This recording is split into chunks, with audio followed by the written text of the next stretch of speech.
All right, boys, we're live, I think, here. Yeah, we're going. Aaron, welcome to the podcast, man. Appreciate you for coming on. Thanks for having me. Excited to get going. You nervous at all? You're media trained? Do you know what you're doing? Yeah, strictly PR guy. Yeah. Do people call you AA Ron or Aaron? A couple times, yeah. Yeah, I mean, it's, just to be, if there's another guy. I know a guy, he's Aaron with ERIN. No. So you automatically assume it's a girl, right? But at least this one's distinctive. How do you spell yours? Double ARON. Double A. The league you played all your life, RON. I played triple A my whole life. What are you fucking talking about? I'm just fucking with you. So yeah, man. Yeah, I don't want to offend you because I want to talk about people that you've played with, but I also want to talk about you. Like the people you've played with are, I don't know, incredible. Some of the best players in the NHL right now. So I'm sure you've had a lot of stories coming up through the ranks, playing in Ontario. You're here now in Nova Scotia, playing at SMU. So yeah, like essentially, what was your decision to come to SMU after your OHL career? You could have went anywhere, but you're here now. So talk about that decision, I guess. We'll start with that. Well, I had a guy that played on SMU a couple years back. Oh yeah, Mike Curtis. Okay. So I actually just graduated last year, but I played with him in Belleville my first year when I was in the Ontario League. Yeah. And he was like an older guy, a guy that, I guess you can trust with that kind of big decision, making a decision to go to school. And he ranted and raved about this school and, just kind of the city of Halifax. Like he's like, definitely like reminds you of like a place like London, and the atmosphere is great, and the boys are great here. So for me it was kind of like a no-brainer. I had one friend that was at Acadia, and it was kind of like a toss-up when I went to go visit Acadia. Didn't really feel like that small town. It was like a really small place. So I mean, coming to Halifax, I got no regrets. It's funny how like that works, like word of mouth towards other players. Like, 'cause I'm sure agents talk to you, scouts talk to you, coaches talk to you, but I think at the end of the day, all that really matters is if the players talk to you, if they tell you what it's like there. Well, if it's someone you respect and you played with, and someone who's guided you along the way at some point in your career, and you look to him, obviously you're looking to him for something like honest. You know what I mean? He's not going to try and lead you astray if you're his good buddy. Yeah. I don't know if I'd listen to anyone else. I definitely wouldn't listen to a coach or an agent or not even a parent. I'd listen to only a player that's been there before, especially with the decision when it comes to school. Did he talk about school at all, or was it just hockey? It was a big thing. Like, I mean, Steiny, the head coach at St. Mary's, like he came and visited. I think it was in November I met him. And of my last year there, and they just like every other coach, they give you the same speech. They give you, you're gonna play here in this role. You're gonna love this part of it, but they're just kind of just gave me the runaround. And then Curdy's like, I was texting with him a couple times because he wanted to follow up after Steiny came down, and he was kind of telling me straight up like, we practice a lot, like that's gonna suck. School is like, it takes a while to get back into school, like you've been on it for 4 years, so like that's gonna suck. But he's like, other than that, like you have fun, like guys are great, like the city's fun, and he's like, you're getting education, which is pretty important. The city's fun is an understatement. I was literally just gonna say that was gonna be my question, was did he try and sell you on the city at all? Because every person you talk to, and if you grow up here, because this obviously is true for me, you get accustomed to the nightlife here, and it's the women. It's fucking awesome. I mean? There's a bar for every type of person, though. It's not like you go to some towns or cities and they have like their techno bar and then like the country bar or whatever, and we have like I can't even get into all of them because I don't know them all, but there's something for everybody. Popping up every single day. No, for sure. I mean, growing up in Toronto, like you have kind of like every opportunity, but out here it's just everybody's like more loose, everybody's more relaxed and laid back. Like Toronto, it's more clubby, kind of like that, and over here you just go grab some beers and it's like really relaxed and really chill. Dress up and go out in Toronto. Oh yeah. You ever been to Halifax before you got here? No, just visiting, like literally just with like visiting like Acadia, that was it. On the East Coast. So you visited Acadia and SMU. Those are the only two you went to visit? On the East Coast, yeah. On the East Coast? I went to like Ryerson, which is like just down the street, in Concordia in Montreal. Okay. And I was gonna go. One of my buddies is committed to U of A, which is in Alberta there. Yeah. And I was just like so tired from just kind of going from school to school. I just kind of said fuck it. Like I like what I saw in St. Mary's and love the guys and stuff like that, and just committed with it. It's crazy to think that he mentioned being tired from going and looking at all these schools. Like in one sense it's your dream to be able to do this, and then at some point like people wouldn't realize on the outside looking in that that's going to weigh on you. Like you're just like, man, I've done this and this and this and this, and I'm trying to make this deadline and this deadline, and then you're just like, I'm done. I'm happy I have my decision, but people wouldn't be able to realize that unless you actually go through it. Especially after a hockey season, man. After a hockey season, you don't want to do anything but sit on a beach for like 2 weeks. And then you got to go around Canada and look at places where you want to play. Like, That would not be fun. No, Schools in it your was mind. different for me too. Like I left from Missouri. Yeah. That's where I was playing the East Coast. Yeah. And I literally got back like, I think it was a Tuesday night, and the next morning like my agent set up like to go to Acadia for 4 nights. So I was there till like Saturday. Yeah. And then or Sunday, and then I got back. I saw Ryerson the next day, and I was in Concordia for 2 days, and then I went to SMU for like 3 days. So it was literally like, from from literally Kansas City to Halifax, Montreal, back to Halifax. I was just like, I'm over it. That sounds similar to some of my junior hockey benders. Just The going setup around of those days in the schools. There you go. But it's tiring. Even just probably, if you say you just went there and talked to somebody once a day, fuck, you'd be gassed, man. Oh yeah. Yeah, because you got to be a professional too. You can't go there and just kind of just slouch around, play Fortnite all day. You got to go out there, you got to put a shirt on and talk to people. Yeah, you do. And the boys, like, the coach like lets you go with the guys, and I mean, then they try to get you banged up as possible, and they try to get you immersed in like nightlife. That's what sells most guys. Definitely. So at every place you're going, like it's mandatory. You got to get into it. That's sick. You have to. Yeah. You really get a feel for it. That's a huge selling point, man. Huge selling point. Just going out with the boys. Never imagine going out. Imagine, when was the first time you were here? How old were you? 21. You're 21, first time in Halifax, going out for the boys, and you're not here just to visit your cousin. No, you're here on a recruiting trip. How much fun would that fucking be? Yeah, that's insane. What do you do up in the summers in London? Like, or not London, where are you from? Toronto? Yeah. What do you do up in Toronto? What are your summers like up there? Just like working out, like working, and just chilling with my buddies. You must be. Are you on the ice with any like NHL guys? Some legends up there? You must be. The gym I work out at, and like the place I skate at is Mascar Center. Okay. So it's where the Leafs and the Marlies practice. Oh boy. So for like 3 or 4 years now, I've been able to skate and train with those guys. Like usually like skate twice a week with them. Yeah. Just like we do like flow drills for a bit and like scrimmage. It's usually like every Tuesday, Wednesday. So it's been really good opportunity for me, and it's been really fun because a couple of my friends are in the system there, so I get to see those guys often. So are you a Leafs fan then, growing up in Toronto? Yeah, I was. Growing up, you just automatic, and you guys can just carry on the podcast the rest of the time here. I was just about to say, I'll be right back. He said he was skating with the Leafs, so I'm gonna go switch to jeans right quick. Cameras are on. No, that's fucking sweet though. I totally lost my train of thought because I got excited picturing myself skating with the Leafs. So give me some names here. Who are you skating with? Those are some guys. Just before I left, actually, it was like Hyman, Kadri, Tavares was out. Any cameras, like TV crews? Yeah, they're all those guys are always out there, but they put up like screens, so you can't, because like there's a bunch of people that come in just to get autographs. So you want to know why they put screens up? Yeah, because of these. Oh yeah. Back in the day, you'd be able to watch because you weren't able to put it as your fucking product. Yeah. And then like people are just dumb on the internet, man. Well, they can just create something that's not really actually happening. Yeah. Matthew skates in Toronto in the summer? Just at the end there. Because camp started today, I believe. Yeah, so like those guys come down, like all those guys come down like within the like last like 2-3 weeks of August. Oh yeah. So it's towards like September. So what are those guys like in the dressing room? What are they like? I don't. They just run. I'm not with those guys in the room. I just jump on the ice because like there's like the skill development guy for Toronto. Yeah. This guy just kind of texts me and says, "Hey, you want to come out?" And I'm like, I won't say no, Yeah, that's how it works here with the Crosby and McKinnon group. Apparently, it's just like a secret text. You'll get it like at 7 a.m. Like, listen, here's the dressing room, here's the rink. You get like an hour before. You get an hour before. Ready, yeah, it's like very secretive. Yeah, no screens though. No, it's open to the public. You just got to find out about it quick enough. Yeah, no, like it's different over there. Like because Toronto, I guess, wants to promote it as like a really developmental, team. Like they have guys like there's a bunch of guys from like Utica, like Vancouver's farm team. A couple guys from New York. I don't know the names, but just like you can see from their helmets. Yeah. So like all those guys come out too. So it's not just like all Toronto guys or all Toronto prospects. There's like other guys that come in like Lawton, just kind of like local guys from like Etobicoke or Toronto who come in there and skate. I love that you could say you can tell by their helmets, because that's pretty much what I do. You can tell a lot about a guy's career just by like, even if you were to sit beside him and look at his bag, what other gear he has, what jerseys he might have, you can literally put together a guy's fucking career. Yeah. Oh, yeah. It's hilarious. You're like, oh, look at that helmet. That's the Utica the Comets? Yeah. The farm team. And you're like, I wonder if he actually plays there or if that's his brother. And then you go ask him his name, and it turns out it's his brother or whatever, right? Yeah. But it's just hilarious to see like all of our buddies have, their team helmets or whatever. Cause all hockey guys are like secretly hockey like gear guys, like they they know the gear. Okay, so he has all CCM stuff, so he's played a higher level. Like you can just tell by everything. Even like the tape, it's like, oh, he's got the good tape. That means he's played here. He tapes his stick heel to toe. He must have played junior. No, that's sick. What a great place. There's probably 2 places in the world to play hockey in the summer, I'd say it would be Nova Scotia and Toronto. Am I wrong?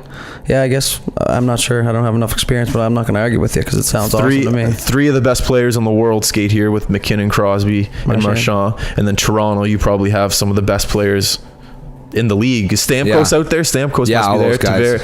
Tavares. Well, obviously Tavares now. Oh, and like those guys are from like kind of like neighboring areas, but it's pretty much like everybody just says, I guess, or just skates in Toronto area, and they all skate together. And they skate with like the same guys, and that's like when you go to see like any of those, Instagram like hockey guys, like, they have like consistent guys, like where it's one group of guys like from one gym will come out, like the Gary Roberts gym or the Matt Nickel gym. So did you ever train with him? No, I just like a couple of my friends have, and like they've gone back and they're like, holy, he's like 60 and he's just shredded. Like, doesn't McDavid train with Roberts? Probably. Am I wrong there? I'm right. I think it's Roberts or like BioSteel. No, I think it's Matt Nickel, actually, the BioSteel guy. Okay. So I think he's with that guy. What is that BioSteel? I know it's a drink, but there's like a camp or something that's around they do it? like just all the athletes that work out at the gym and skate there, like they just have like it's like a media camp, and it's just kind of something fun for the guys to do. That's sick. Yeah, it's pretty sweet to like see the videos of it. Right on. You mentioned Utica. So you spent some time in Vancouver? Yeah, I was there at the rookie camp last September. I lived in Vancouver last year as well. Not at the rookie camp, but I was there. Talk about Vancouver, your time there. Do you like that place? I was in Penticton, so I didn't get the whole BC. thing. Yeah, it's beautiful out there. Like for me, it was September, and I loved it. The weather was great. Did the wildfires happen while you were there? No, I was actually just out there a month ago, and that's when I was out in Nanaimo. Oh yeah. I was out in Nanaimo, and I was in van for a few days, and we were in Calgary. That's when you couldn't see nothing. Oh. And it just smelled like a campfire the whole day. It was crazy. Worst air quality in history or something like that. It's crazy. In Calgary? Yeah, it was all the way, and we were in Banff, and me and a couple of my buddies, we did like Lake Louise and Lake Moraine there, and you could smell there's like campfire like nonstop. Oh, that's rough. Yeah. Especially in the summer out west, it's beautiful, and then they had that smoke just come in. Yeah, you can't see nothing, but I mean, we did it anyways. We're like, we're here. We might as well go. Some of the best weather because when you're out west in Canada or in the middle, in the winter is just garbage. So all you look forward to is the summer. So if it's smoking, that's just depressing. Yeah. You can't do anything. Well, that's another thing. You can't camp. No one can have fires. I never even thought of that. Nobody wants to be outside. It was to the point where people had to like stay in as much as they could.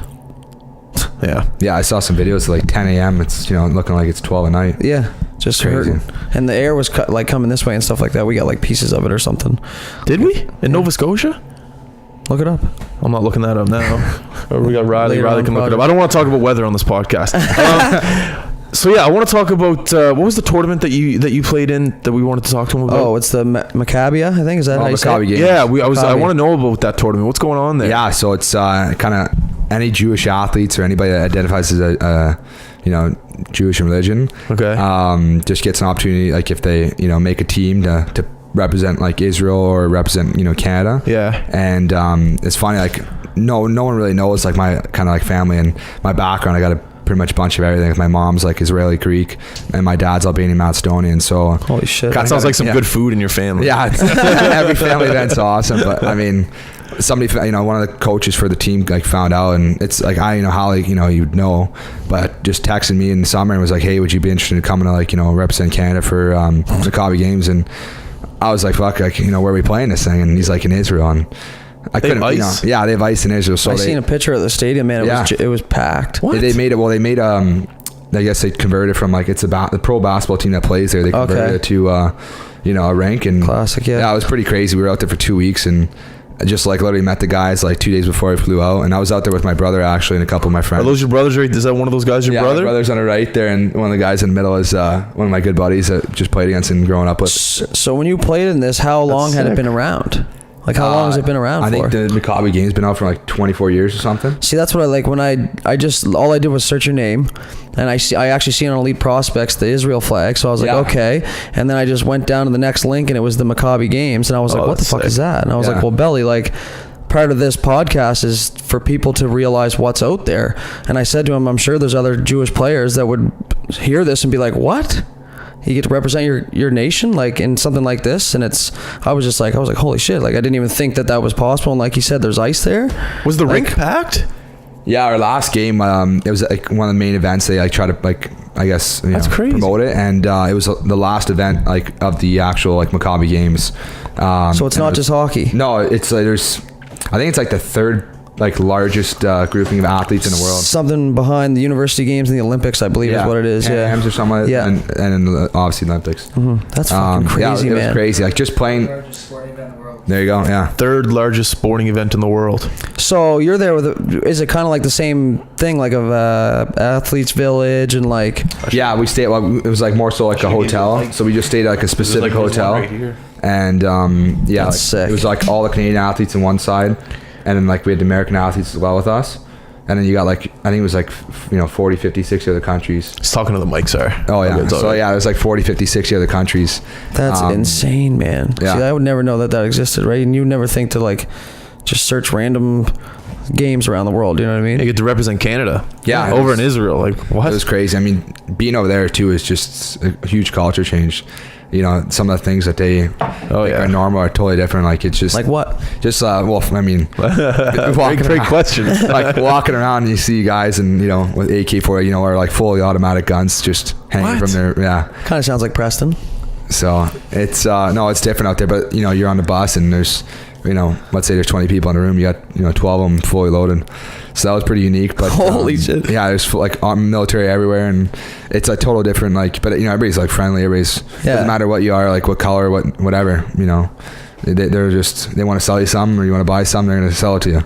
Must be hot as shit over there. It was different. It's like a dry heat. It's obviously desert, but like compared to like Toronto, I've literally was like worried about it. I'm like I don't do well in heat. I'm like I'm gonna die there. You wear sunscreen? Yeah, but over there you didn't need to wear nothing. What? Like I burn more in Toronto than I would there. You don't wear sunscreen. That's from all the beams off all the fucking buildings. That's why you're burning. So no, it was different, but it was like crazy weather too. Like it's like 30 degrees, but just dry. So I've always found. Oh, you go. No, you go ahead. I've always found it hard to play hockey in warm weather. Like people that play hockey in Florida, San Jose, Tampa. I get it. You're making millions, so you're focused. But like playing hockey, like warm weather, it was always hard for me to focus. You want to know? I didn't know where to go with that. Shape. What's that? You just weren't in good enough shape to play in the heat, because I was the same way. I hated it. Sportsplex, shit like that. As soon as the heat's involved, done. Ice feels like mud. Yeah, you know what I mean? Ice is the worst. Oh, how was the ice over there?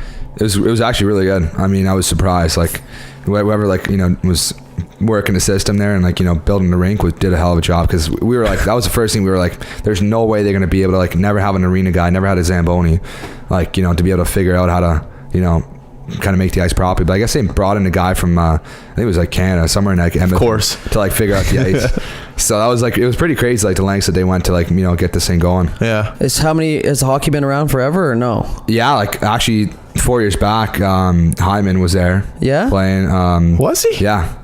So 4 years before I was there, Hyman, a couple other guys like Ehrlich, a couple guys from Ontario League. So yeah, it brings a bunch of guys, but a lot of guys don't really know about it. I had no idea. Is there an age limit or anything, or can you? Yeah, it's 18 to 40 is the open.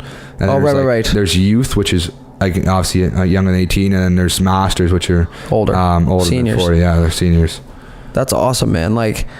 That's like I'm saying. The big thing is not knowing, because when we played, and I guess you're a similar age to us too, phones weren't really out. The internet wasn't there. I always say to people now, if your kid's half decent at something, make a video of them, send it to every fucking school that you can search on the internet, and I can almost guarantee you're going to get an offer from somewhere. 100%. But then you just know what's out there. You're like, okay, well, that doesn't sound that good. And you're like, oh, look, the Maccabi games, or oh, look at this, or oh, look at that. We just didn't have that. So that's why the game is growing so much.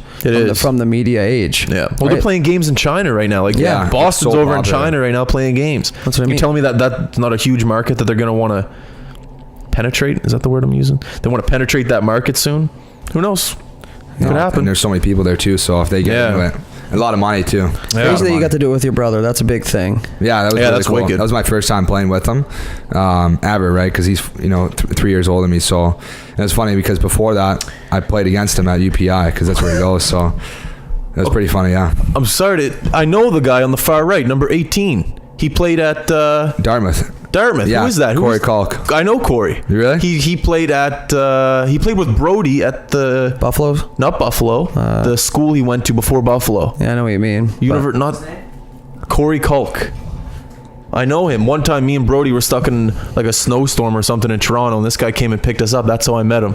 Oh, there's Levi. Hey, buddy. There's the dog. Just a bit. No, it's all right. He's fine. Levi.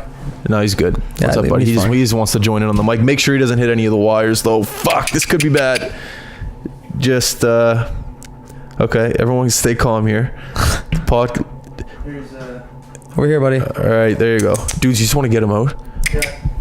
No, he's good. He's good. Yeah, Corey. Yeah, that's funny. He's Jewish? Yeah. Not that that matters, but that's crazy. Don Mills, the Don Mills Parkway. I think is there a Don Mills somewhere? I think I lived on a Don Mills something in Mississauga, maybe. Yeah, North York Rangers. It's in like Scarborough area. Yeah. I want to talk about a guy that you play with that I'm a huge fan of. I think the whole NHL community is a fan of him, Matthew Tkachuk. I love the way that guy plays the game. I think the way he plays the game is a dying breed. He plays it hard. He's skilled. He's not afraid to go in the dirty areas. What's that guy like outside the rink? Because I know what he's like on the ice. Yeah, it's funny. You know, he's one of the best, like in the room, and one of the funniest guys I've ever played with. There's no doubt. I mean, and it's funny because like guys that'll meet him, you know, playing against him, like this guy's an absolute scumbag. Like there's no way I want to like this guy, but you can't not like him. He's hilarious, and just everything about him. He's just so funny. Yeah, he's a hell of a guy. That's sick. Did you ever meet his brother too, Brady? Yeah, he came down a few times, and we always just joking like, Brady, when are you gonna sign with London? Oh yeah, because he might be going there this year. Yeah, if he doesn't make Ottawa. It's a toss up. Yeah, so no, and it's just like the whole family's like hilarious. Keith's always come down. And, oh yeah, yeah, they're just a bunch of funny guys. The legends that must be walking around that dressing room in London must be ridiculous. Think about the people that they have pumped out into the NHL. I can name 35 right off the top of my head. Well, there you go.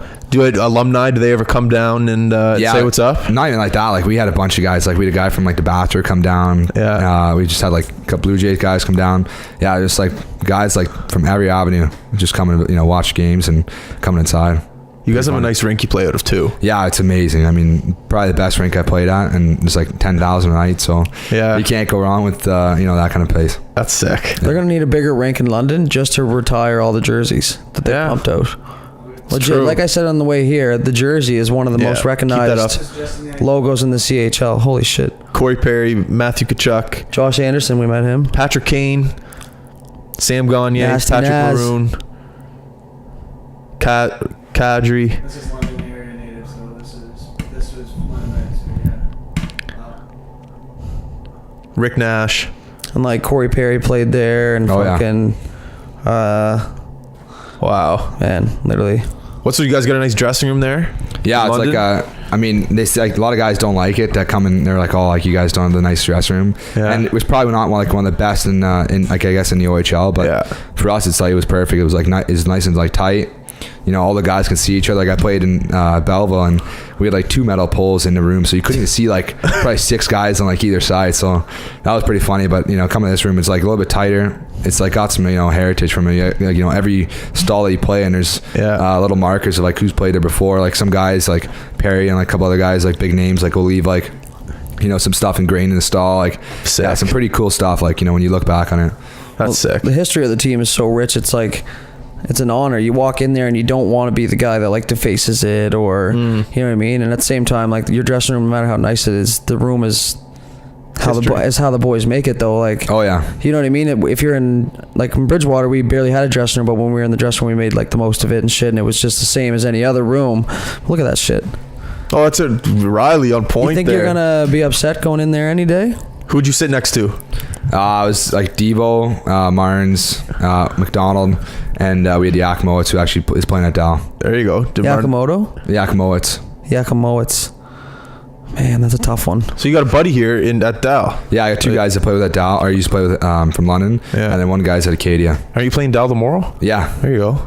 So on the London topic, when you are finishing up your career in London, was your first instinct to like take the university route? Because I know obviously you didn't. You went to the East Coast, I believe you said. Yeah, I signed with Bridgeport and right after your it was last pretty year. Much like right after my within a month. So was it your plan to go to university one day, or were you just going to try and do the pro route and see how that worked out? Or I wanted to give it a shot and just try and see how it went. And I mean, like after the summer I put in, I was like, what, I feel like I'm ready to go. And I was, obviously skating with those guys like are at that level. You feel like you're there when you're training with them. So I had no hesitation making that like decision to sign.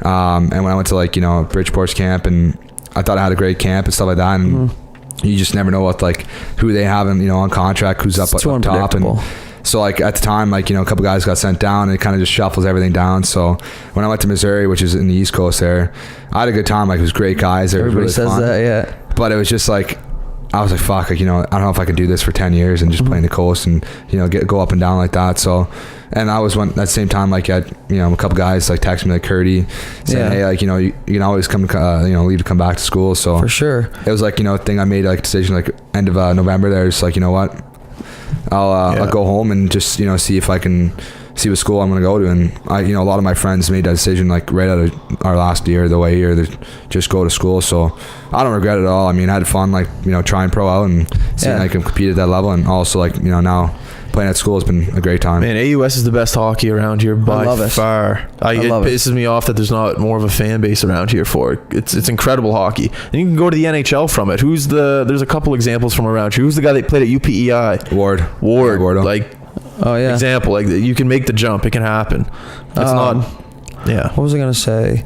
And as far as like playing pro, it's like the East Coast is, it's one of the most recognized leagues around the world. But at the same time, it's a grind. You have to, like, it's up and down. Guys are getting shipped from the show and down from the AHL, and like, if you're not fitting in the top 6 and you're a top 6 guy, then like blah blah blah. But in university, like, say worst case, you had an injury, you're still getting something out of it instead of like worrying about, holy shit, am I going to get back to be able to play pro again? Or like, you're getting your degree. I'm sure you got a full ride on your degree too. Sure, all that's paid for. Yeah, with the OHL, I mean, you can, I guess, earn it like every year you play, you get a year of school paid for, and like, depending on how well your agent is, like, you can negotiate to get better deals, and it's like, it covers everything you can ever like ask for at school. How can you argue with that, man? You know what I mean? Like, now that I understand like the benefit of school and stuff like that, like when I was 18 and stuff, and it was time for me to decide, I didn't give a shit. You know what I mean? But now it's like, okay, you get a full ride, it's paid for. Now you just have to go do it. Plus, you still get to play hockey on one of the best teams in the country.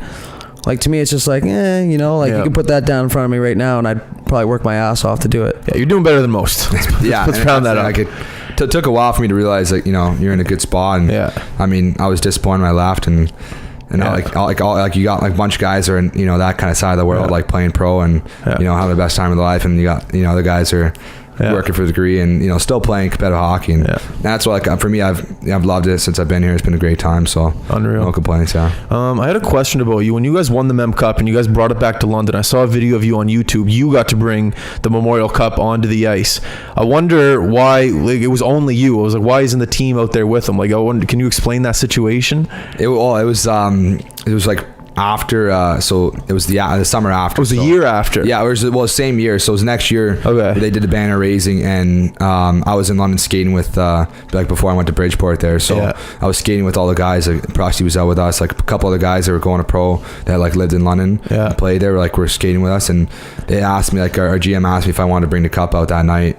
That's sick. So it was pretty cool. I mean, the old GM, like, he was there, Baz McRae. Yeah, you could see there. So he was, hey, you want to come out with us? Like, present, I guess, the Mem Cup again. And the banner raising was pretty cool. Yeah, like a bagpipe guy. You could see. Was the bagpipe loud? Was it the same old song that they always play? Yeah, I have no idea what song it is, but it's the same one. Nobody knows the song, but it's been the bagpipe song for fucking decades. Yeah, play it, Riley. Full disclaimer, did you have any beers before? No, after though. After that, okay, cool. I would have been terrified. We did a Junior B one of these, man, and I was absolutely blackout on the ice. It was awesome. I can imagine this is a little more big time, and you need to be a little more professional. Did you get to go up in the box after? Yeah, I was like, I just kind of went to the room, and I was just hanging out with some of the boys that weren't playing. Was there any food? Yeah, there's always like media food. A couple sandwiches and stuff like that. Yeah. This guy's always scheming food, man. Well, like, he's got his own box too, so like you just go up there and just unlimited beers and food if you want. What's the food situation before some U games? There's not much. No. Yeah, we'll get a couple wraps. Okay, that's something. It's better than nothing. What's in the wraps though? Is it like peanut butter or no? It's just like chicken and. That's good. Yeah, it's like a shawarma wrap, like whatever chicken and lamb I think it is. You guys got like a toaster or anything? No, we don't. No, we don't have anything in the room like that. You wait till they get the new rink, buddy. They'll have everything. Yeah, that's what we're hoping. All right, we'll come back next year, and then we'll talk about that, the food situation. Like the new rink's probably gonna bring more fans to SNU itself. Yeah, well, it being on campus, I think it's. Because now it'll be more diverse. Yeah, it'll be good. SNU sharing before, right? Like, true. Yeah. That was always something that kind of pissed me off. What? Was you go to your home bar and you look up beside your logo and it's got the other fucking team and your biggest rivals logo sitting there too. And I get it's limited space, but like, if Imagine we're if gonna have you're- two of the most prestigious universities, especially in sports and academic, well, I guess Dal's more academics than they would be in sports, then they need to have their own fucking buildings, man. It's just like, it's hard to clash and teams to do their own thing and live their own lifestyles by being under the same roof. Imagine being in the NFL and having to share your stadium with an MLB team. Oakland did that for like 20 years. They shared their stadium with the A's in Oakland. Wow. It'd be terrible. Playing in a baseball stadium. And that was before football fields were all turf too. Yeah. So there's like a dirt through the football field and like random yard lineage and stuff going through the ball field, and you're just like, Churros Field's like that too. They have a big running track right through the middle of it. Do they? You're just like, Be who the annoying. fuck are we? Anyways. What was I gonna ask you? Oh yeah, food. Gatorade. Favorite color? Ooh. That's tough. It depends on the day. Really? What? Yeah, I could Never go, heard I that. can go blue some days. I could love it. Then I can go like yellow. Everyone says yellow. Yellow can fuck off. No, man. I say it yellow's the every way to time. go. White, baby. White's not White. a color. How is white not a color? It's a shade. No, it's not. No, yellow's the way to go. Yellow's the way to go. No. I would have thought SMU though, they would have went red in the buckets, because usually the team, they like to match the color of Yeah, the they do, logo, yeah. and the red's Oh, the yeah. closest thing they got. Or Powerade. So we. You guys do Powerade? Yeah, we're Powerade. We're not even Gato. Do you notice? I don't notice much of a difference. Obviously, there is a difference, but it's just like, for me, I'm like, Powerade's $1 and Gatorade's $1.85. Then I'm going with the Powerade. Oh Just- no, there's a difference. There's a big difference. Yeah, Powerade's all sugar. Oh, It's- you're going it's half all- on me now, are you? It is. It's all sugar. You put it in your body and you feel it 20 minutes later, especially if you're skating. Do you drink it during the game? Not really. I'm like See? more of a water guy. He won a Mem Cup. He knows. I'm not I won a crazy. Mem Cup in NHL 13. He wasn't on the team though. All right. Connection that you and I have, or us three, we all have, is Brandon Prust. We had him on the podcast 2 weeks ago. He was coached by you, and we didn't even ask him. We should have asked him how he thought he did as a coach. So I guess, can you answer that for us? How was he as a coach? How was he in the room? He wasn't with us like when I was there. Oh, he wasn't. No, I actually don't know if he's on the bench or like what he does. I fucked that up. Yeah, Oh, but They'll call back and tell us. yeah. No, I mean, the only like we just skated with him a couple times when he came out. Like he came out for the one little bit, like when he was rehabbing his like ankle, or it was just before I think it was like Vancouver camp, or like he signed like a LA. It was LA. It was LA, yeah. So he signed like PTO with them, and so he's skating with us for like that month, and yeah, he's just kind of like bagging himself, and it was like, holy fuck, like, yeah, it's pretty crazy. Like you see those guys, like, you know, Dowdy, and like when you're skating in the summer, those guys still run their skates, and like I was seeing like Dowdy, like Maz, and like they were doing like, you know, they're pretty much bagging themselves after their skates, and you're seeing those guys go, like, holy fuck, like, so it makes it like, you know, when you have to go, you know, bag skate, if coach makes you. You're just thinking of that. You're thinking like those guys doing it, like, fuck. It's bag skate season for you right now before the season, I hear. We've been going. Peg skate season. You should get shirts made. We should get shirts made. No, man, I was giving the idea to him. Where is he going to put a shirt? Who's he going to sell it to? Everyone stalls because it's fucking bag skating season, just like you said. We should get high button shirts and put them in everyone's stalls. Should. I know the trainer there. Anyways. Make it happen. How do you like your skates? I got my Sharpen. skates. Oh, like Sharpen? I'm 7'8". See, I don't know Nobody what does that the means. flat bottom V anymore, or I thought that was the cool thing to do. I can't stand anything else but the flat bottom V. Dullest one. I don't know what you guys are talking about. I just give them to the trainer and say, sharpen them, please. Still? I said, well, still, I haven't played hockey in a while. I don't know what that means, though, the V stuff. Well, something like, yeah, I guess it makes you like dig in. Yeah, I'm not sure what the flat bottom V is, but like some, depending on the sharpening, you dig in more, you glide more, and It's supposed to be something, it's like, it's hard to do with your fingers, but it's like the angle on your skate is technically like that.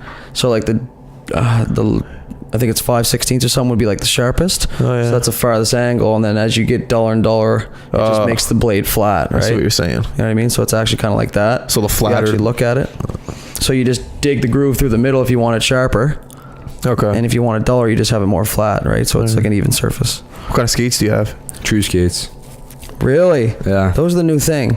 Yeah, they're really cool. Do you get them custom? You get them custom made? Yeah, and shit? that's like the only way. Like they kind of set you up on a platform. You just put your foot down, and cameras go around you, and just kind of like molds to your foot, and they have like a program that just puts a skate around your foot. It's pretty crazy. Like molds around, like an oven or something. That was one of the biggest issues I had playing hockey was skates. My feet were way too wide for most brands. Exactly, yeah. And so then, like, obviously by the time I'm done my career, these new skates come out. But I remember, I think Bufflin was like one of the first ones. Yeah. And you're like, what the fuck is this duster wearing on his feet? Yeah. And then you hear that it's custom, and then now everybody's doing it. Yeah. Think about that. Your skate for your foot, and that's it. That's it, exactly.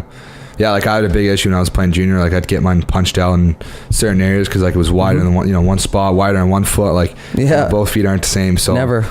Yeah, it was like for me to make the transition, it was the best thing I've done. Did you find that you noticed a difference in your skating ability, like right away, or maybe like later on down the line, just from having basically nothing on your feet? It activates like your calves. It was the weirdest thing, but you're on a incline in a sense. So like your arch is like engaged, and true. That was like the big selling point. It's like you're not just like kind of like a standard boot that just everybody puts in. Agility boost comes with them. So yeah, I mean, I felt like right away. It took a couple weeks to get used to it, actually. Like, well, yeah, and being on it, and like you feel like your calves are so tired, and like I never felt my calves being tired. Always your quads and your ass, and I feel like you just don't get the full range of motion in a skate that's not built for you. Because like if you wanted to engage your calves, maybe that spot in your skate, you're bunched up, or like you just don't have the ability to push off there or something like that. I don't know, but I just noticed everybody wearing them, and like guys like Marner, Marner wears them. He's a fucking water bug. You can't hit him. Yeah. People are still trying to hit him.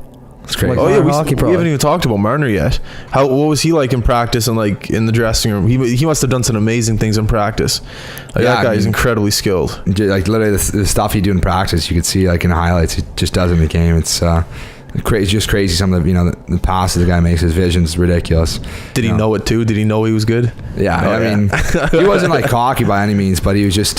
He seems like a humble guy. Yeah, he just knew he was. He had fun with the game. Like he's one of the guys. He's a kid, and he's going to be a kid for the rest of his life. Yeah, that's the way he is, and he loves the game and he has fun with it. And a lot of guys like that's why Toronto, with Lamorello there, like some guys just have fun with it. And I didn't think it was me the right fix. I remember like we had that popcorn incident you brought up in the car. It's right behind you. Yeah, I mean, he got pulled to Toronto for that actually. What? Yeah, they pulled him in. They said like it's unacceptable. No. Yeah, you can't carry yourself like that. Like it looks bad on the program. Like the organization. So it was a pretty heated thing after. Oh man, they're kids. Just turn it down a bit, Riley. There. He got in trouble for that. Yeah. Jeez. What was I gonna say? That's the one thing I love about the NHL these days, man. Like a lot of like the best talent is the youth, and like they interview them and stuff, or like they do the behind the scenes shit, and the boys are playing Fortnite, or like they're playing ping pong, and then they get mad at them for doing stuff like this. And I just feel like since Lamorello left, they almost had the ability in Toronto to let their players kind of have that creativity that they need. Like Marner's no good if you give him a system. I feel like obviously he's good. Yeah. But like if you're allowing him to just use his creativity, that can't even fucking focus. Because you're eating the popcorn and shit too. It's killing me. But what was I saying? I can't even remember now. Oh yeah, for allowing him to be creative. That like you've seen it. He put up fucking huge numbers. He does crazy shit. And he's consistent. He bats the puck to himself. He is consistent. The numbers he was putting up in the O are incredible. You ever play on his line? Well, we just play power play together, and sometimes Dale would shake it up here and there. But yeah. Whoa. Can we go back for a sec? Just power play with them. Yeah, that's it. Some guys dream of being on the fucking peeper, and you were on it with Marner, and you're just like just the peeper. Yeah, he's pissed off. Yeah, only the power play. That's just my jealousy coming out, man. I'm sorry. Where'd you play on the power play? Half wall, or slot guy? Slot guy. Yeah. You guys box +1? No, we had a unique setup. It was kind of depending on classic who was in. Like we had Levy or Mete that would come down the backside, like backdoor pass, and Mars would be on the half wall. Chuck would be down low. Fuck, you activate that guy behind the net, and you're drawing that D-man out every time. So that's where you come in, eh? Imagine having Marner. The Stammer 1T stance. That's it. You see Marner's on the half wall? Yeah, he was on half wall. He was like kind of guy throwing down low pass to Chuck. And oh my god! Just imagine him on the half wall. You're in the slot. He's able to do what he wants with the puck. He's able to move. Oh, it's getting to you. That's the thing. It's getting to you. Did he ever in practice? Did he ever get on you about like, okay, let's practice power play and things like that? Well, like with London, like Dale's amazing at like just systems. He knows systems like wins or lose games, and we like pretty much every Wednesday, Thursday we had before practice we go like run through whatever like plays we had, and usually like 5-10 minutes before practice, just with no guys, like just the 5 that you're out, and then during practice we literally run power play for like 30-40 minutes, like every, you know, So it would be smart. like the whole we do like 2 like flow drills, and then the rest would be power play, and that was it. And that'd be like a Wednesday, Thursday. I feel like the Hunters are super creative because it's generally the teams have basic penalty kill setups. There's only been really like 2 different setups for penalty kill as far as like, you know, by the book of hockey. So I feel like the Hunter boys are just like always looking for ways, because the power play, we got to be creative. Babcock does the same thing. And obviously I know this because I only watch Toronto games, but like some of the power plays you're seeing these days, the plays they're coming up with, you're thinking like, thank God for video, because how else would they do this? 100%. You know what I mean? So that's a big part of the game, is the video. And if you're 30% of power play, like, you're gonna win a bunch of games. You're gonna obviously draw some penalties. So especially if you're 98% of the penalty kill. Yeah, you know what I mean. So special teams, you said, was one of the big parts of your guys' practices and 100%. Shit, and that's a huge part of the game in my eyes these days. Puck possession, instead of the old classic, get it, you work for your ass off for it, and you go get it, and then your guys are changing, you dump it and give it back to them. So now the guys are swinging back. That's funny too, because my old man used to say, why you work your ass off to get the puck and then come out at center and just give it back to them? I'm thinking like, you never fucking played. What are you talking about? Exactly. And then now you see the game and you're like, oh, that didn't work out. So everybody loops back and you do the drop pass, and then fucking, it's just like, it's insane how much the game has evolved, I think. No, and those guys just, you know, they just trust us with like, pretty much they gave us the creativity, gave us the freedom to do whatever we wanted. And, cool. You know, if you messed up, don't do that again. Pretty much like that, or sitting, or, you know, they lean in you, but like they had so many tools, like pretty much after every game, guys, you know, your assistant coach or whoever the forward coach was, would pull you aside, you break down your shifts with you, like say like, hey, you know, you need to get the puck out there, like, you know, you lost the battle there, like, so like the way they develop their players is I want to say one of the best in the CHL, if anything. Well, definitely. I think that shows. Yeah, to be honest with you, absolutely. Yeah, when you're in the Mem Cup final every fucking year, I mean, like, well, the recruitment that you guys are able to do is just, and that's incredible. It draws guys in now because they just have such a renowned like program that guys want to come play for them. Is he an intimidating coach to play for? No, he was probably the funniest he seems guy. Like that on TV, right? Really? Just, I don't know, maybe it's just the name, I don't know, but, and the team and how good they are, you just assume that the coach is like super stern. He literally would say maybe 10 words before game. It's literally be the same words too, and he'd just be waving his hand and say, "Stay disciplined, boys, and keep your feet moving." That was it, and that's all. Like we come in, maybe, you know, in between one period, and would say the same thing again, and would walk back out. He didn't really say much. He was. Yeah, I mean, on the bench, if he saw something that, you know, you want to change, like he would change it, and like we had iPads, so like you'd see a shift if, like, you know, if you messed up on a power play, like there's an open lane there, like they pull it out, like here you gotta, you know, make that play. So that's a good part of the game too. But you also played in the eras of you didn't have that option, so you've had to evolve with the game. But my point being, like, I coach baseball, and it's not like anything crazy. It's club team, right? It's SMU, but I have a camera now, and I'm trying to tell these guys things, and it's just human nature for you to blank it out at just talking, right? You can't see anything. So now I'm showing them as I'm talking to them, and then all of a sudden you look out and they changed what you said. But it's just like being able to see it while hearing it is like the way of learning it, I guess. So the iPads and shit, like, can you imagine? Yeah, that's why coaches get upset when you make mistakes over something you went over 500 times in practice. Yeah, and now you can't even see it. Like, hey, I didn't even see it. Yeah, exactly. Because it's in your portfolio. You're even filming the Memorial Cup celebration right there. You're working on it. That must have been unreal. Yeah, it was wild. I'm not gonna lie. So that's a grind for sure.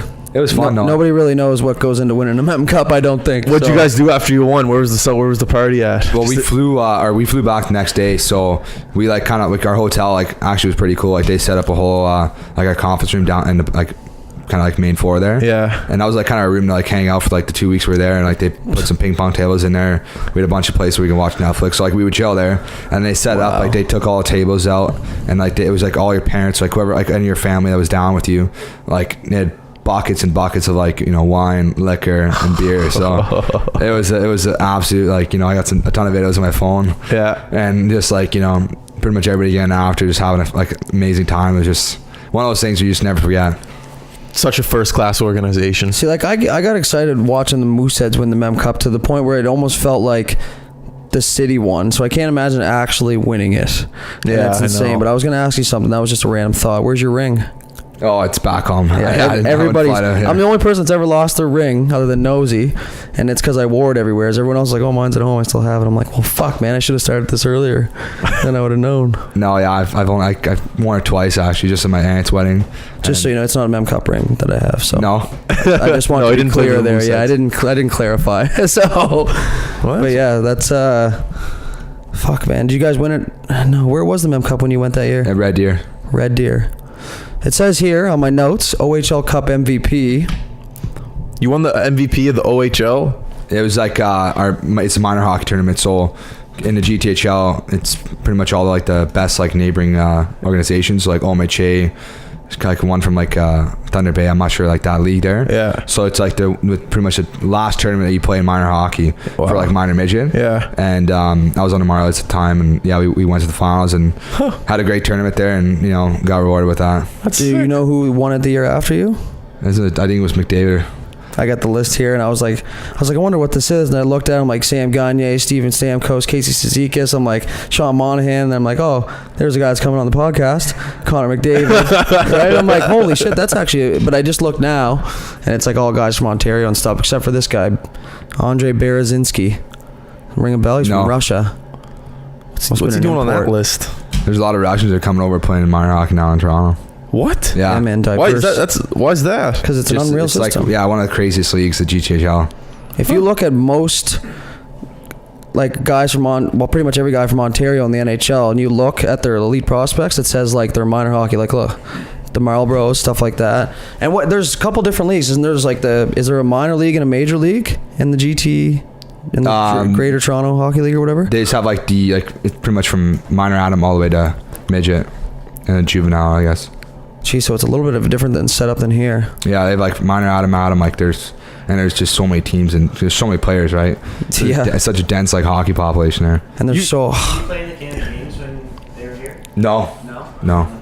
Did you play with Hosang? Yeah, he was playing with us. He's filthy. What's he like? He was like, he was hilarious. He's another guy who was just like carefree kid. All hockey guys are the same. Yeah, super skilled guy. It's just the same answers for everything. Yeah. It's like, what's he like? Oh, he's hilarious. He's really skilled. Or he's a dick. Or he's a dick. That's it. Yeah, very few guys I've played with that, you know. Yeah. I can't even say a handful of guys. Like a couple guys, like, you know, when you're rookie on a team, like, it's like, you know, like I said, they got shit on when they're younger. They try to shit on the rookies too, so. Yeah. When in Ontario, I know out west they have the Bantam draft. Do they have that in Ontario, or do you get drafted out of midget like here? Yeah, you get drafted in minor midget. So it's like your first year, you have to go in the first couple rounds, or can you just like, because here, if you're a major midget in your first year, you can only get drafted in the first 3 rounds in your first year. No, it just, your minor midget year, pretty much after that, I think it's in April now. 15 rounds, you just go. So did you know you were going to get drafted because you were drafted in the 4th round to Belleville? Yeah. Belleville? I was like, I kind of knew I was going to go. I didn't know where. Yeah, didn't care. Yeah, I was like more so like, at the time, like I committed to go to prep school. Oh, yeah. So my parents, especially my mom, wanted me to go to NCAA, play out in university hockey there. Another good option. So that's why like I was there for that year. And I mean, it was different. It was an all-guys school, and it kind of just was an exact like replica of what a university would Salisbury? be like. Yeah. So that was pretty crazy. Like my first year, like living away from home at 16, like, you know, you're with 3 other guys and pretty much a box, and it was a great time. Like I had a good time there, but for like we were at school 6 days a week. It was like you know, you're working out every morning at 5:30. It was crazy. Like it was jail. Jesus. Yeah, it was tough. So then you made the switch and you were like, you know what, fuck this. I'm going CHL route. Don't care, Mom. Yeah. And then you end up, how long did you play in Belleville for? A couple years? I was 2 years Belleville, and I split 2 years in London. So then you're going to London. Anytime you get the sniff of going to London, obviously you're going to take the chance. How did that come about? Was it an agent thing? Was it just they wanted you maybe? Yeah, I want to get out like of London or of Belleville. Sorry, like my kind of like after my first year, we weren't doing so well my second year. Yeah. Like we went from winning, like coming first in the Eastern Conference, like winning everything. And then losing just like in a conference finals there to Barrie, but like the next year we pretty much lost everybody. Like we had so many old guys, and then we just sucked. And you know, when you're not playing well, your team's not doing well. It's just like everything was just like, I'm like, I needed a fresh start. So yeah, I asked for a trade at the beginning of the next season. London wanted to trade for me, and I still remember the phone call. It was like 7 a.m. My bill waking me up, and who called you? What a phone call! My GM called me, and like my bill, I knew it was like, you know, when it was gonna go, and she was crying. It was like one of those things. I'm like, you know, she was like so sad, and she was an older lady, and she was awesome. So I for my billets wise, like I had amazing billets in Belleville. So it was like tough to leave them, but for me it was a good start, and obviously I had, you know, some good success in London. So for me, it was like pretty crazy to get like the call to, you know, you want to go play for London Knights. Well, the fact that they want you, I think that says a lot in itself. It's almost like the Detroit Red Wings wanting you, like an organization like that just calling on your name. It's unreal. Worst rink in the OHL, what is it? It was Niagara's old rink. It was like a jack. It was literally, they can shoot from like the blue line, and it'd be like the hash marks. It was, he knew right away. So small. That's an accurate answer, because you were like, I know this one. It is. Yeah, it was terrible. Or the dressing rooms. Dressing rooms? I don't even remember, actually. It was like kind of like a community rink, just like he had like 2 rooms that would like open up. Yeah. I didn't think they were that bad, but like, it was just like an old barn, like and it was greasy, like. And then other than your rink in London, what was the best rink in the OHL? Like for kind of atmosphere wise, I'd say Erie. Really? Yeah, Really? Erie, like That's in the States, right? Yeah. Eerie atmosphere in there. Yeah, it was crazy. Like they have like dollar beer nights, so they just get they get the rowdiest fans. Well, they're in America, man. it's Everything's US, cheap. Yeah. Oh, it was Get crazy. a tin there for $1. That's another they thing. had people like throwing, you know, if you beating them, like they throw beers at you, throw food at you. Sounds like You're Mirror Machine when you're here. walking out. Did you play against McDavid in Erie? Yeah, I played against him for like a couple years, I think. What's that guy like? Well, you don't have to tell me what he's like, but What's it like have you ever had to try to shut him down? Did he or ever had to make you look shadow him? stupid? Well, I'm pretty sure he scored 5 goals against us in one game in playoffs. Don't feel bad. He scored 5 goals against tons of fucking people. Yeah, he did. So- Last weekend I was playing NHL. He got like 4 goals on me too, so don't worry about that. On me, I thought you were playing as him. No, I wasn't playing as him. Yeah, just like talk about like, obviously it's different from watching him than playing against him. Maybe just talk about a little bit like what's like one area of his skill that you just cannot compete with. Don't say speed either, because speed's a given. But like into any speed with his puck, like speed with the puck. Yeah, I've never seen a guy like carry a puck at like top speed. And like we have like I'm not sure how they do it in like the Q or the dub, but we have like a company that kind of works like with like testing for us.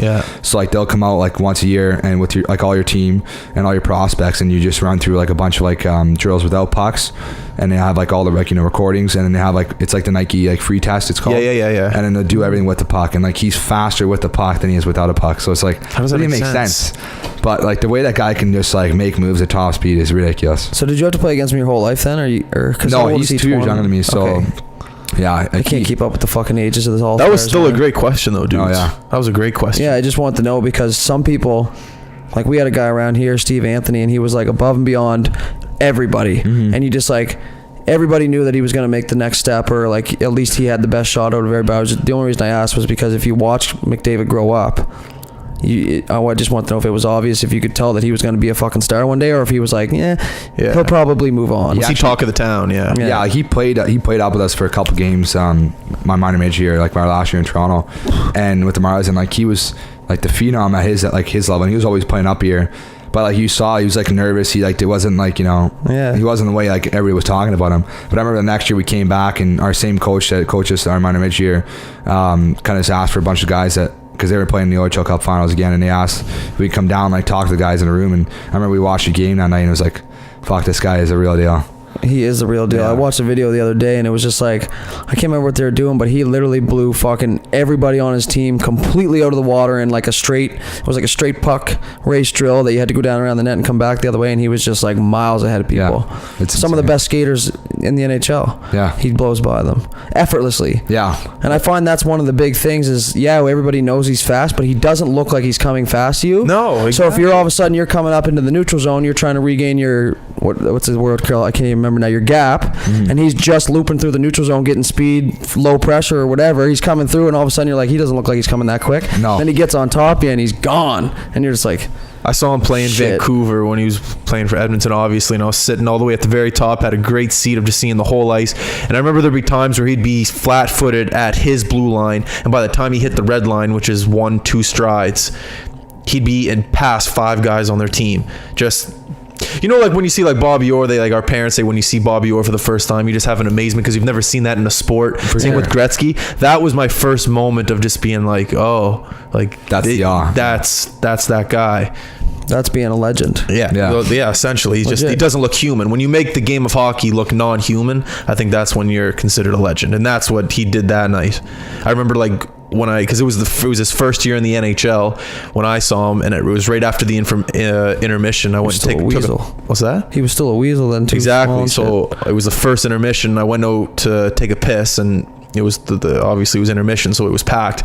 And all you heard in the washroom, all you heard with people getting food was just like, wow. The conversation you heard was just, I probably heard McDavid's name 15 times in that 20-minute intermission, just because he just shocked the world. It was one of his first games too, because they play Vancouver the first, or Winnipeg, whatever. But anyways, incredible. Awesome that you got to play against them. No, yeah, it was, I mean, some of the guys you play against, you're like the things they do now it's pretty crazy to see. Yeah. And you always want to be like that. Not that you, obviously there's kids that want to be McDavid, right? But like when you go up against a guy, or you're playing against a guy that's that good, I think most people by nature just want to elevate their game. 100%. They're like, okay, that's possible. Obviously, I'm not going to be that good, but like, I have to keep up with him at least. You know what I mean? So that him on his own pushes players. Yeah. Oh yeah. Think about that. That's like crazy. As an athlete, like you always just strive to be the best, and when you're like in an atmosphere that like is better than you're gonna be like, you're trying to emulate what those guys do. And that's like they say about bad teams, is like the great teams don't drop to the bad team's level.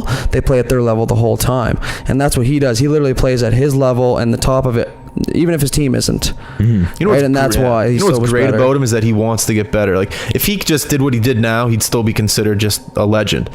But the guy wants to get better. He has the attitude. Isn't that funny in the sport of hockey that every single guy that is, considered one of the greats has a great attitude, wants to get better, and has been a great ambassador for the game. Yeah. Like you think of Sid, like never had a bad attitude, never had a run-in with the law. No boozing pictures on Facebook. Gretzky, another guy, or sure. But we like the sport of hockey's been lucky in that sense. We've never had just an absolute legend that was a dick. You can say that for other sports. Yeah. At NFL, there's been guys that have just been amazing, but end up being murderers. At the same time, though, you're absolutely right. But the backgrounds of people playing hockey and the backgrounds of people playing football and basketball stuff is just completely different. Like football and basketball is like, they're all like miracle stories. Not all, but a lot of them are like made it out of the hood or made it out of poverty. Whereas hockey's like, I don't know, I guess maybe, it's like what's the term I'm looking for? Like an entitled sport, you know what I mean? And that's what it looks like from the outside looking in, is, that's this much, and they have to rent the ice, and like soccer gear is like cleats. You know what I mean? In soccer ball, you're going. So it's just like, that's why we don't really have those crazy run-ins, and at the same time, they probably just do a great job of masking the things that do happen. I'll give hockey that, or the NHL that. They're very well media trained when it comes to their players. Very well. When you went to rookie camp, did you guys have like some sort of meeting or something where they were like, okay, this is going to happen with the media, this is going to happen, like lay it all out for you, or did they just kind of throw you to the wolves? And well, it's like, like you get called upon to do like your media stint for the day, and I mean, you kind of just know, like when you're like in the OHL, you kind of just get trained, like especially in London, we had like our PR person who would come in, pretty much tell us like you can't be doing this. Like every social media account you had, like they would go through with like a app that would like search for any pretty much anything that like you said back in like whenever you started it, that could possibly get pulled up. Like I don't know if you saw the McAvoy where he he said I hate the Bruins or something like that, or fuck the Bruins. Way back. Exactly. So like this would like pull out like keywords, and the world we live in. Some of the little things that like they did was just like crazy. That's so fucked, man. Oh, here you are again. There you go. That's one of my favorite. That's you're just watching a kid take a slap shot.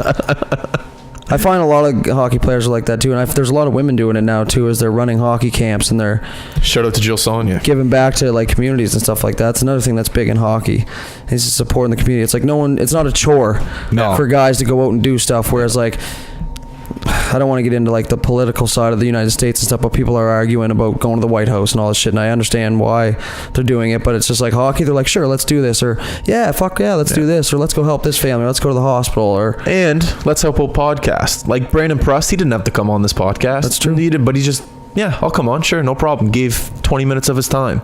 It's a great thing. Hockey players are good people. Yeah, I mean, good people. It's a different breed, I guess you can say. Yeah. All right, boys, we're wrapping up on an hour here, so we're gonna have to wrap it up. Aaron, thank you for coming on, man. I appreciate it. Awesome. We'll be looking at you at SMU this year. We'll be coming to the games. We'll be trying to get into the dressing room, so you'll be sick of us by the end of the year. Don't worry about it, dudes. I don't have to say thank you to you. You're just here. Riley, thanks for coming as well. Computer guy. Thanks, Strobes. All right, everyone listening, once again, thank you very much for all the support here at The High Button. If you could go to all of our social media outlets, Facebook, Twitter, Instagram, iTunes, SoundCloud, Spotify. We're not on Spotify. Fuck Spotify. Everything else, that is great. We also have t-shirts on sale. DM us on our Instagram page, Facebook, Twitter, whatever. We'll get you some t-shirts. And if you see us out in the community, say hi. We'd love to talk to you. High Button. We're out. Love you. Peace.